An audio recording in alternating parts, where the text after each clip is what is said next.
Baik. Bai'ah ni janji setia. Perjanjian setia, janji setia. Ataupun boleh kita kata apa? Sumpah setia. Okey, setia kepada siapa? Setia kepada Allah dan Rasul. Melalui siapa perjanjian itu? Oleh kerana Allah dan Rasul, Rasul dah tak ada, dah wafat. Sahabat. Sebab, baik, bai'ah tu mana? Mana dalil Ustaz? Kan zaman baginda Nabi dulu ada bai'ah. Bai'atul Aqabah, Bai'atul Ridwan, Bai'atul Nisa, Bai'atul Rijal. Bai'atul Aqabah tu nama tempat, Bai'atul Ridwan tu nama peristiwa kan. Kita bincang lagi. Dia ada Bai'atul Rijal. Nabi berbai'ah mengikat sumpah setia dengan orang lelaki. Maka Nabi baca, maka sumpah setia. Ada Bai'atul Nisa, ada Nabi kumpul orang perempuan. Kemudian Nabi cerita pasal orang perempuan begini, berjanji dengan baginda Nabi.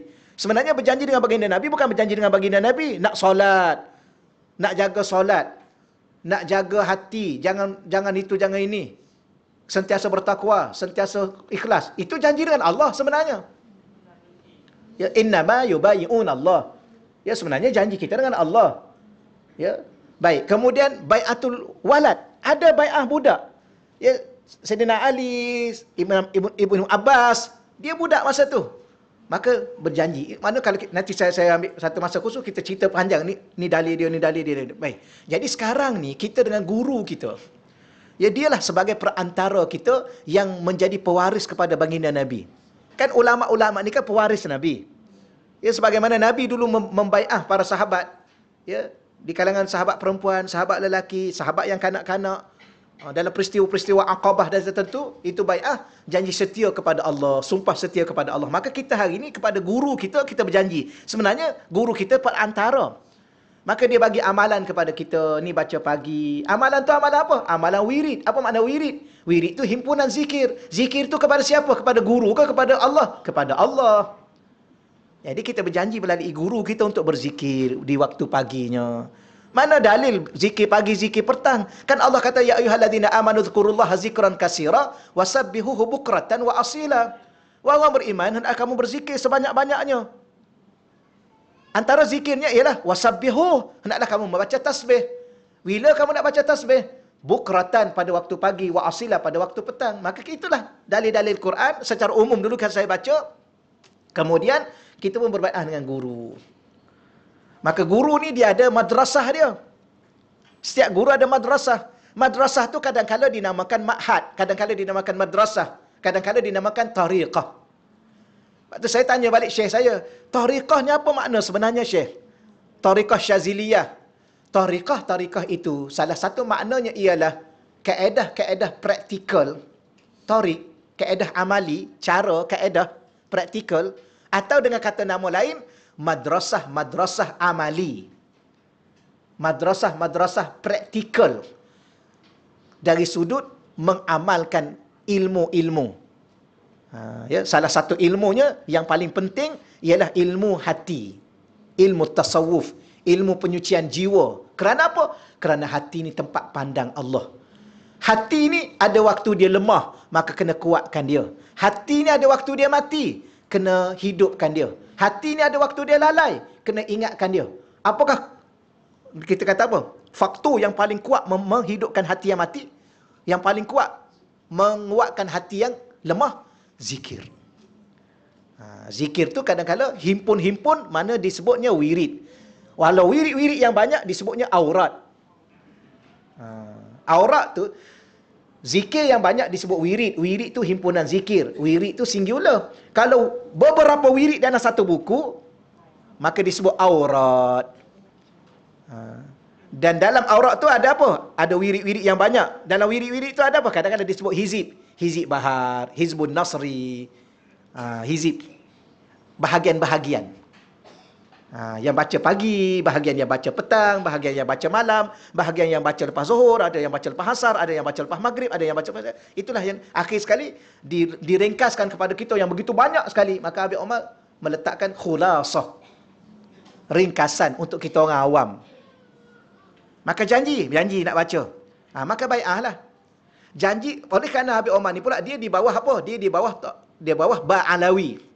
Tarekat Alawiyah. Madrasah Alawiyah. Iaitu satu tempat belajar ilmu dan praktikal terus ilmu itu daripada silsilah Alawiyah. Kalau Syaziliyah, daripada Syaziliyah. Kalau Ghazaliyah, daripada Imam Ghazali. Kan Imam Ghazali kan hari Rabu baca apa? Hari Khamis kan baca apa? Ingat tu kan? Itu daripada Imam Ghazali. Maka dia panggil Tariqah Ghazaliyah. Iaitu madrasah untuk beramal secara praktikal, janji. Janji dengan siapa? Dengan guru kita. Untuk taat pada siapa? Untuk taat pada Allah. Sebab tu ada orang tanya, Ustaz, kalau kita tertinggal wirid-wirid yang kita dah janji nak baca ni, saya dengar cerita kena qada, betul ke? Kita kata, ya, kena qada. Mana ada wirid hukum sunat kena qada? Bukan qada wirid, qada janji tu. Janji tu kan wajib ditunai.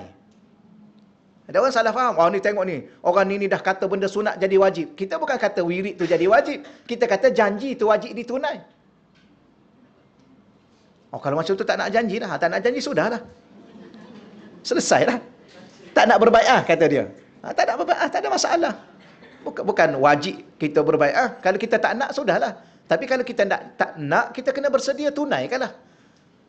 Kan? Alah, biasalah tunai janji. Tak nak. Tak nak, jangan berjanji. Jangan berjanji, jangan baca. Jangan baca, duduk situ je lah. Apa makna duduk situ? Maqam kita di situlah. Orang lain dah meningkat dengan wirid-wirid yang dibaca. Sehingga mereka, di kalangan mereka ada jadi awliya-awliya Allah. Yang jadi wali-wali Allah tu, kerana mereka duduk di bawah para awliya. Yang para awliya tu memberi zikir. Dia ada 3 benda.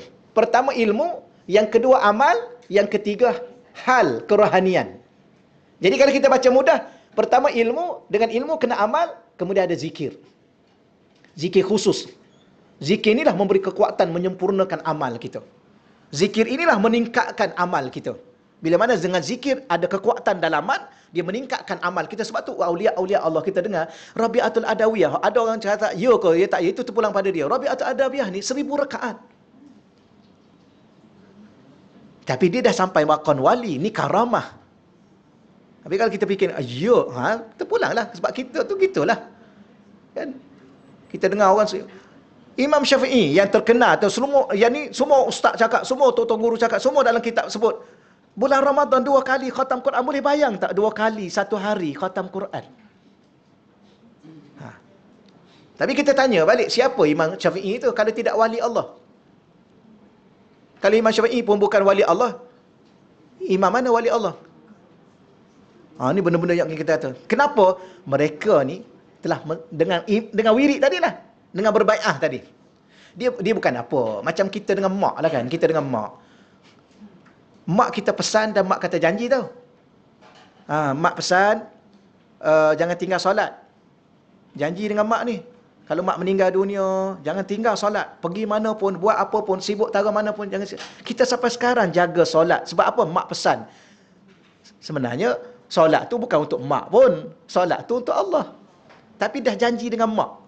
Sebenarnya bukan janji dengan mak. Kalau tak janji dengan mak pun, solat memang tetap itu. Kerana apa? Janji kita dengan Allah. Tapi bila mana ada orang tengah, kita lain rasa dia. Betul tak?